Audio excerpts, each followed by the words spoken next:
Is this love, Agent Romanoff? Love is for children. I owe him a debt. I actually prefer the MCU interpretation of the character to the comic book version. If you have seen part 1 of this video, you will understand my sentiment. In the comics, Natasha was created to be the perfect spy. She was introduced not as a hero, but as a Soviet femme fatale and an antagonist for Iron Man. And MCU understood that in most of their earlier film, even though they introduced her as a hero instead, the character had different layers to her, some of which we only got a glimpse of. There was a mystery, like a fog, surrounding her. Even after her death, there were still some unanswered questions about this character we had spent 11 years with. Finally, we were going to get an answer in her own movie. Better late than never, right? Real power comes from undetectable influence. What? Bro, what are you talking about, man? This movie was bad, in every way. Every emotional weight this character has was tossed off the cliff, and we were left with nothing. Even though I don't really like the comic character that much, let's first understand the perfect spy that was created. Natasha Romanoff was the collective creation of editor and plotter Stan Lee, writer Don Rico, and artist Don Heck. She made her first appearance in Tales of Suspense number 52, which was cover dated April 1964. Designed during the height of the Cold War, she was portrayed as a seductive spy infiltrating Stark Industries on behalf of the Soviet government. Her early stories emphasized this role, and she was even infatuated with Tony Stark's wealth and looks, easily distracted by something like a piece of jewelry. After several failures against Iron Man, the Soviet government equipped her with a costume and weaponized bracelets, fully transforming her into a supervillain.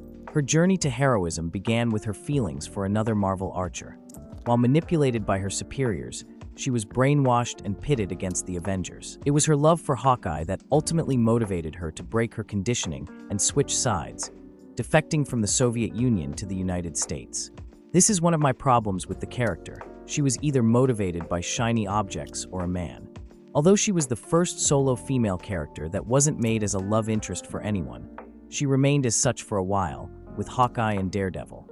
Her sexuality became more obvious when she showed up in Daredevil and other issues over the years, with characters often talking about how attractive she was. The artwork for Daredevil really highlighted her sex appeal. Her role in the series also turned her into a typical damsel in distress. She went through some intense training at the Red Room, where they used biotechnology to enhance her. This not only made her physically peak, but also slowed down how fast she aged, so she stays looking young for decades. They even gave her fake memories, making her think she used to be a ballerina. Eventually, she got picked to be a spy and adopted the codename Black Widow. It's a wild story of survival and transformation. There was a lot of mind control and memory loss in comics, so Black Widow was a major victim of this plotline.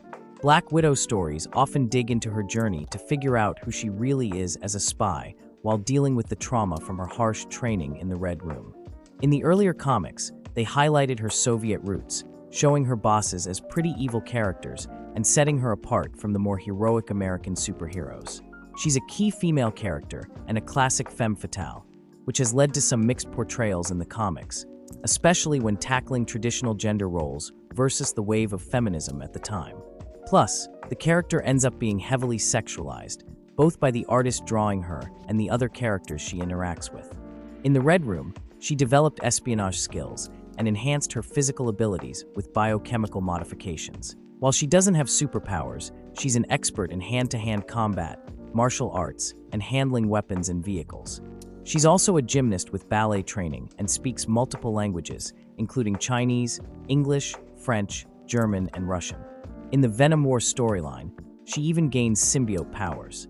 With these skills, she once led the Avengers and S.H.I.E.L.D. If you really want to understand Natasha Romanoff, you have to look past the skills and the suit and into the core struggle that defines her, the fight for her own soul.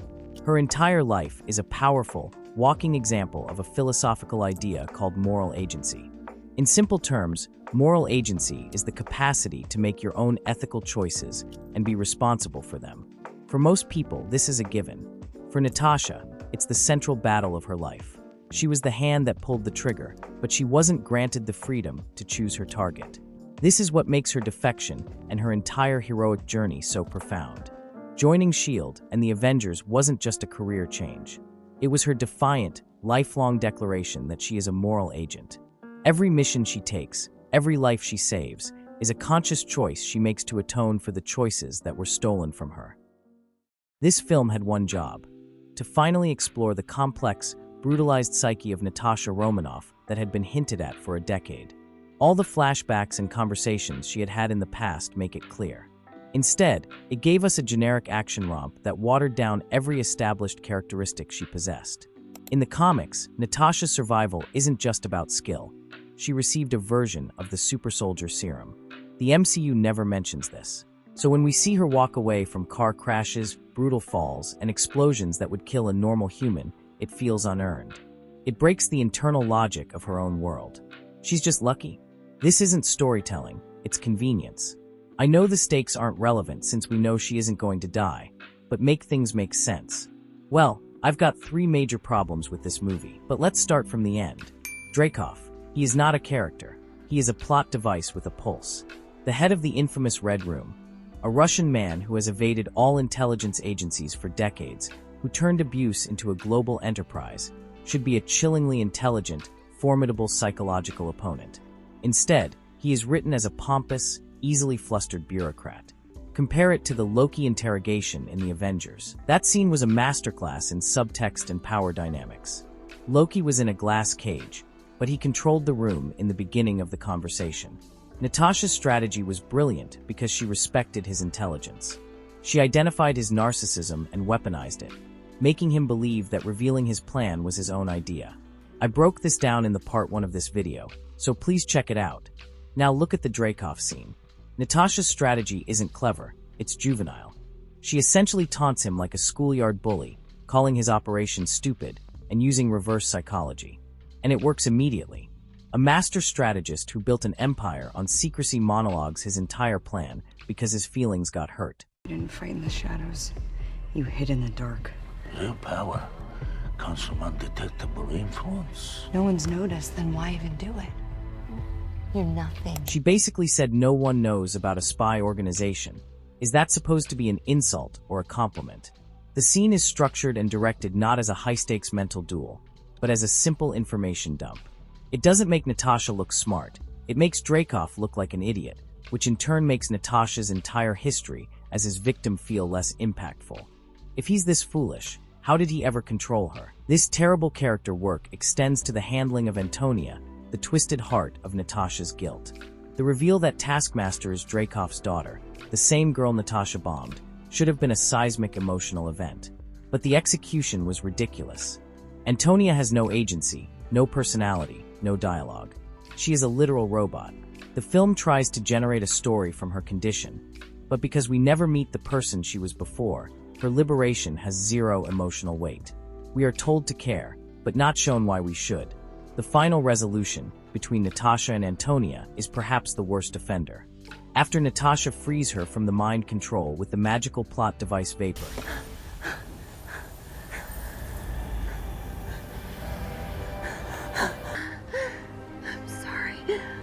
I'm sorry.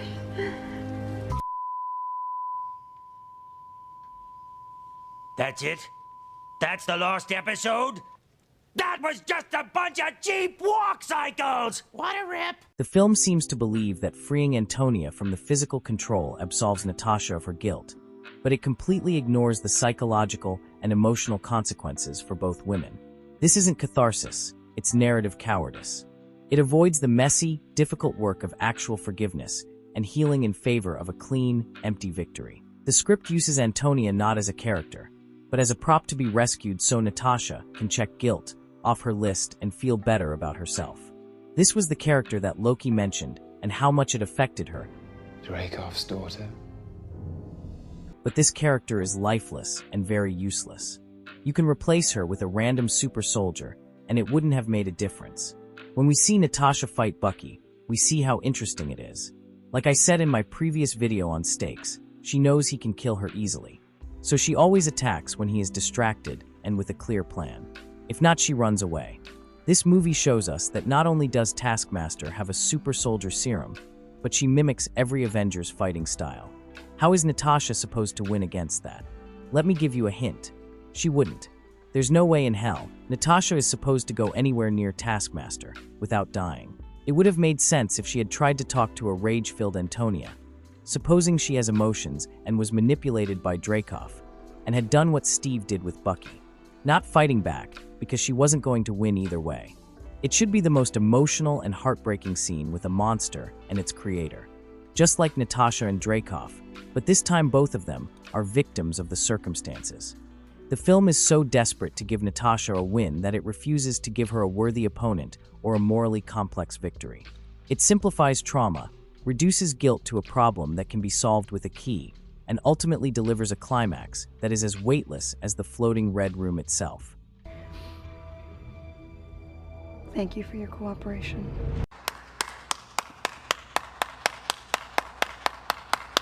My second problem with this movie is the handling of Natasha's surrogate family, particularly the reveal that Melina Vostokov, the woman who posed as her mother, was the architect of the very mind control technology that enslaved thousands of widows, including Natasha and Yelena. This should have been a devastating, relationship-shattering revelation. Instead, the film treats it as a minor inconvenience, quickly brushed aside so the family can have a warm, fuzzy team-up in the third act. The family dynamic they established at the beginning was decent. The bickering made them feel real, but the emotional weight of Melina's decision was brushed aside. Melina isn't just some reluctant participant.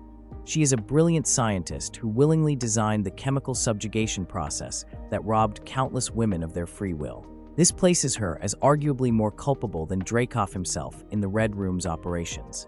For Natasha and Yelena, who spent their entire lives grappling with the aftermath of this manipulation, the red in their ledger, directly caused by Melina's work. This revelation should have been a nuclear bomb dropped on their tentative trust. The narrative wants us to see them as a dysfunctional but loving family finally reunited, but the emotional math doesn't add up. You cannot have a character be the Dr. Mengele of a spy program and then have her welcomed back with open arms because she helped blow up her own lab. Lastly, the depiction of the Red Room.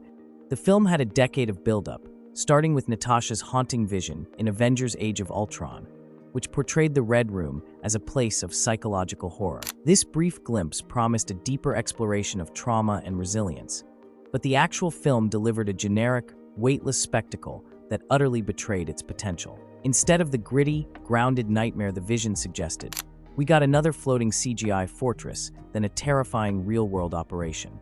The comic lore is that the Red Room was created by Department X, the Soviet agency responsible for the Winter Soldier program. They brainwashed Bucky Barnes and trained young girls as undercover agents through psychological conditioning, often implanting false memories of being ballerinas.